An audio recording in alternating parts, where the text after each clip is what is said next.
હિંમતનગર અને આસપાસના વિસ્તારમાં વરસાદ સર્જાયો હતો. હિંમતનગર અને આસપાસના વિસ્તારમાં વરસાદ સર્જાયો હતો. ઈડર વિસ્તારમાં પણ હળવા વરસાદી ઝાપટા વરસ્યા હતા. હિંમતનગર શહેરના નવા, કાંકરોલ, બળવંતપુરા, મેડિસિટી ચોકડી, મોતીપુરા સહિતના વિસ્તારમાં વરસાદ વરસ્યો હતો અને લાંબા સમયથી વરસાદની રાહ જોવાઈ રહી હતી, જેમાં વહેલી સવારથી વરસાદ વરસતા ખેડૂતોને રાહત મળી હતી. સુરેશ થોરી સાથે તનિષા પરમાર, સિટી ન્યૂઝ, હિંમતનગર. હિંમતનગરના પોલિટેકનિક ચોકડીથી મોતીપુરા સર્કલ સુધી હાઈવે પર પાણી ભરાતા વાહન ચાલકોને પરેશાની ભોગવવી પડી હતી. હિંમતનગરમાં નેશનલ હાઈવે પર વરસાદી પાણી ભરાયા હતા. નેશનલ હાઈવે પર પાણી ભરાતા ટ્રાફિક જામની પરેશાની ઊભી થઈ હતી. પોલિટેકનિક ચોકડીથી મોતીપુરા સર્કલ સુધી હાઈવે પર પાણી ભરાયા હતા, જેથી હાઈવે પર પાણી ભરાવાને લઈને વાહન ચાલકો પરેશાન બન્યા હતા, જેના કારણે મેડિસિટી નજીક હાઈવે પર વાહનોની કતારો ઊભી હતી. સુરેશ થોરી સાથે તનિષા પરમાર, સિટી ન્યૂઝ, હિંમતનગર. સાબરકાંઠા જિલ્લામાં લાંબા વિરામ બાદ વરસાદી માહોલ યથાવત જોવા મળ્યો હતો. સાબરકાંઠા જિલ્લામાં લાંબા વિરામ બાદ વરસાદી માહોલ યથાવત જોવા મળ્યો હતો.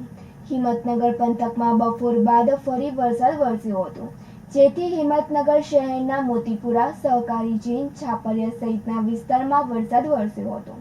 સાથોસાથ હિંમતનગરના કાંકરોલ, હરિપુરા કંપા, કાંકરોલ કંપા, હડિયોલ, ગઢોડા સહિતના પંથકમાં વરસાદ વરસ્યો હતો, જેથી વરસાદને લઈને સમગ્ર પંથકમાં ઠંડક પસરી ગઈ હતી અને ખેત પાકોમાં સિંચાઈના સમયે વરસાદ વરસતા ખેડૂતો આનંદિત બન્યા હતા, જેમાં મગફળી અને કપાસ જેવા પાકોને પિયત મળશે.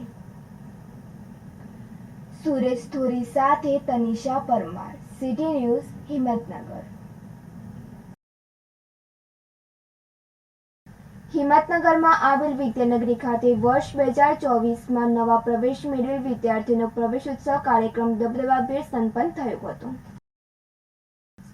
હેમચંદ્રાચાર્ય ઉત્તર ગુજરાત યુનિવર્સિટી પાટણ સંલગ્ન અને વિશ્વ મંગલમ કેળવણી મંડળ વિદ્યાનગરી હિંમતનગર સંચાલિત મહિલા આર્ટ્સ કોલેજ બીએડ અને એમએડ કોલેજમાં શૈક્ષણિક વર્ષ 2024-25માં નૂતન પ્રવેશ મેળવનાર વિદ્યાર્થીઓનો આવકાર અને પ્રવેશોત્સવ કાર્યક્રમ સંપન્ન થયો હતો. કાર્યક્રમમાં સમારંભના અધ્યક્ષ પદે જિલ્લા પંચાયત સાબરકાંઠાના પ્રમુખ ભારતીબેન એમ પટેલ, ઉદ્ઘાટક પદે જિલ્લા પોલીસ અધિક્ષક વિજયભાઈ પટેલ અને કેળવણી મંડળના પ્રમુખ ડોક્ટર ડી.એલ. પટેલ, મુખ્ય મહેમાન પદે રિજિયોનલ ટ્રાન્સપોર્ટ ઓફિસર તપનભાઈ મકવાણા, 22 ગામ લેવા પાટીદાર સમાજના અગ્રણી મહેન્દ્રભાઈ જે. પટેલ, કેળવણી મંડળના ઉપપ્રમુખ નારાયણભાઈ ઉપાધ્યાય, બિલ્ડર અક્ષરભાઈ પટેલ, ટ્રસ્ટી મહેન્દ્રભાઈ પટેલ, યુવા મોરચા ભાજપના મંત્રી જયદીપભાઈ પટેલ ઉપસ્થિત રહ્યા હતા. કાર્યક્રમની શરૂઆતમાં મહિલા આર્ટ્સ કોલેજના પ્રિન્સિપાલ ડોક્ટર કનૈયાલાલ એલ. પટેલે મહેમાનોને આવકારી કાર્યક્રમની ગરિમા રજૂ કરી હતી, વિદ્યાનગરીનો પરિચય કરાવ્યો હતો. આ પ્રસંગે કેળવણી મંડળના પ્રમુખ ડોક્ટર ડી.એલ. પટેલ અને મહાનુભાવોએ વિદ્યાર્થીઓની કારકિર્દી ઘડતા રાષ્ટ્ર નિર્માણ માટે હાકલ કરી હતી.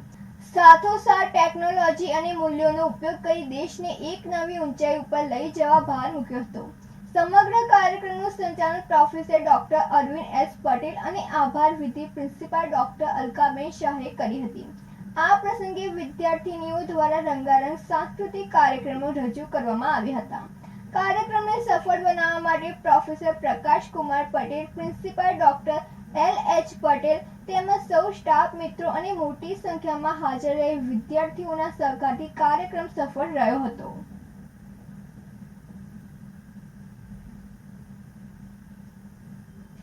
સુરેશ થોરી સાથે નંદિની જોશી, સિટી ન્યૂઝ, હિંમતનગર.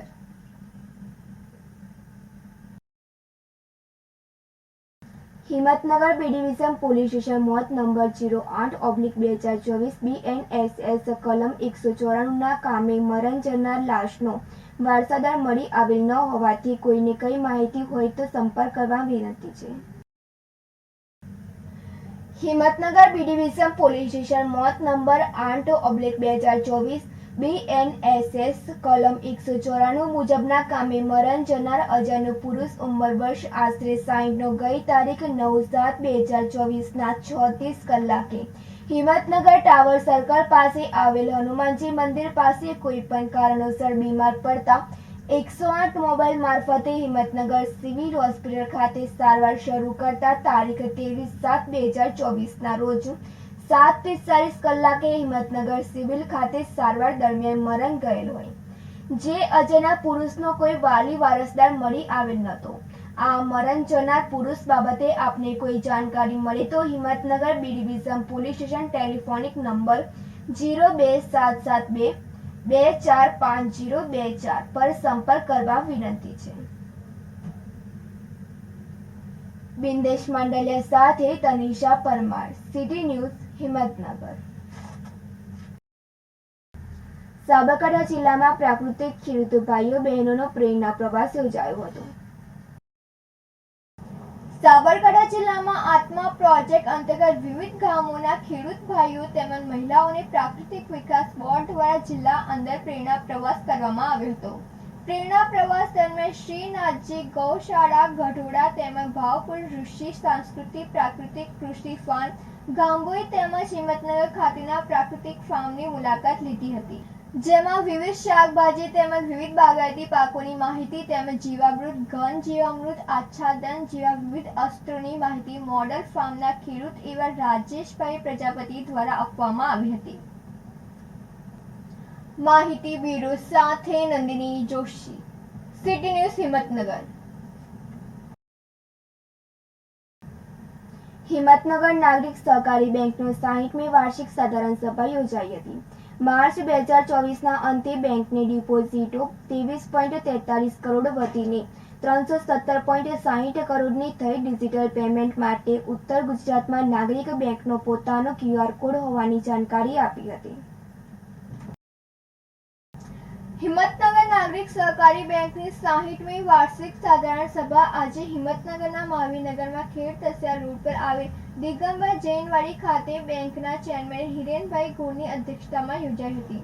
તો ડિજિટલ પેમેન્ટ માટે ઉત્તર ગુજરાતમાં હિંમતનગર નાગરિક સહકારી બેંકનો પોતાનો QR કોડ હોવાની જાણકારી આપી હતી। તો આગામી દિવસોમાં ગાંધીનગર અને અમદાવાદ ખાતે પણ શાખા શરૂ કરવાની કાર્યવાહી કરવામાં આવી છે। સાધારણ સભા દીપ પ્રાગટ્યથી શરૂ થઈ હતી અને રાષ્ટ્રગાન સાથે પૂર્ણ થઈ હતી। સાધારણ સભામાં બેંકના ચેરમેન હિરેનભાઈ ગોરે જાણકારી આપી હતી કે સહકારી પ્રવૃત્તિમાં હંમેશા સભાસદોનું શેર ભંડોળ અગત્યની મૂડી ગણાય છે। માર્ચ 24ના અંતે ₹22,46,440 શેર ભંડોળ વધીને ₹4,13,53,880નું સભાસદ શેર ભંડોળ થયું છે। 1141 નોમિનલ સભાસદો સહિત 32,707 સભાસદો ધરાવતી બેંકનો નફો 9.82%ના વધારે સાથે ₹7.38 કરોડનો પ્રાપ્ત કર્યો છે। હિંમતનગર શહેરમાં હેડ ઓફિસ સહિતની મહાવીરનગર, મહેતાપુરા, સહકારીજી રોડ, ગાંભોઈ સહિતની શાખાઓ કાર્યરત છે, જેમાં ગ્રાહકોને લોકરની સુવિધા પૂરી પાડવામાં આવેલી છે। બેંકની ગ્રાહકલક્ષી સેવાઓ અંગેની વિગતો આપતા ચેરમેન હિરેનભાઈ ગોરે વધુમાં જાણકારી આપી હતી કે બેંકની હેડ ઓફિસમાં સ્ટેમ્પ ટ્રેકિંગની સુવિધા ઉપલબ્ધ કરાવાઈ છે। સલામતી માટે તમામ શાખાઓમાં CCTV કેમેરા ફાયર સેફટી સુવિધાથી સજ્જ છે। હેડ ઓફિસ અને મહાવીરનગર શાખામાં જનરેટરની સુવિધા ઉપલબ્ધ બનાવાઈ છે। બેંકે ડિજિટલાઇઝેશન ક્ષેત્રે ખાસી પ્રગતિ સાધી છે। ખાતેદારોને ડિજિટલ સેવા આપવાના નવા અભિગમ સાથે બેંકની સેવામાં વધારો થયો છે। Core banking, RTGS, NEFT, miss call alert, ATM card, internet banking, mobile banking application, IMPS, UPI વગેરે ગ્રાહકલક્ષી સેવાઓ બેંકે શરૂ કરી છે। આ સેવાઓથી વધુમાં વધુ લાભ લેવા ગ્રાહકો ખાતેદારોને ચેરમેન અનુરોધ કર્યો હતો। બેંકે 31 માર્ચ 24 સુધી ₹192.53 કરોડનું ધિરાણ પૂરું પાડી મુદત વિધિ ધિરાણ બાકીનું પ્રમાણ નીચું લાવવા બેંકનો મક્કમ નિર્ધાર હોય બેંકનું નેટ NPA 0% રહ્યું છે। બેંકની સદ્ધરતા અને નફાકારકતાનો આધારે બેંકની વસૂલાત ઉપર છે. લોન લેનાર અને જામીન થનારને તેઓએ જણાવ્યું કે નિયમિત હપ્તા ચૂકવણી કરી બેંકનું એનપીએ 0% જણાવવા સહિત ગ્રોસ એનપીએ ઘટે તે માટે યોગદાન આપવા કહ્યું હતું. હિંમતનગર નાગરિક સહકારી બેંક લિમિટેડના ચેરમેન હિરેનભાઈ ગોરના નેતૃત્વમાં હરણફાળ ભરી રહી છે, જે સભાસદો અને શહેરીજનો માટે ગૌરવની વાત છે. વાર્ષિક સાધારણ સભામાં ચેરમેન હિરેનભાઈ ગોર સહિત vice chairman Nalin Kumar Patel, director Dineshbhai Mehta, Nalin Kumar Patel, Dilip Kumar Shah, Digvijaysinh Chavda, Rajesh Kumar Amin, Rakesh Soni, Kalpanaben Patel, Kapilaben Patel, Shashikant Solanki, chief executive officer Manubhai Patel, instant manager Nimesh Mehta સહિત બેંકના અધિકારીઓ, કર્મચારીઓ અને સભાસદો ઉપસ્થિત રહ્યા હતા. બેંકની કુલ આવક, કુલ ખર્ચ અને જોગવાઈ સહિતનો ચોખ્ખો નફો. કુલ આવક ₹35,32,32,926. કુલ ખર્ચ જોગવાઈઓ સિવાય ₹27,59,739. ગ્રોસ નફો ₹9,67,73,187. બાદ અન્ય જોગવાઈઓ સહિત ઇન્કમ ટેક્સ ₹2,29,20,167.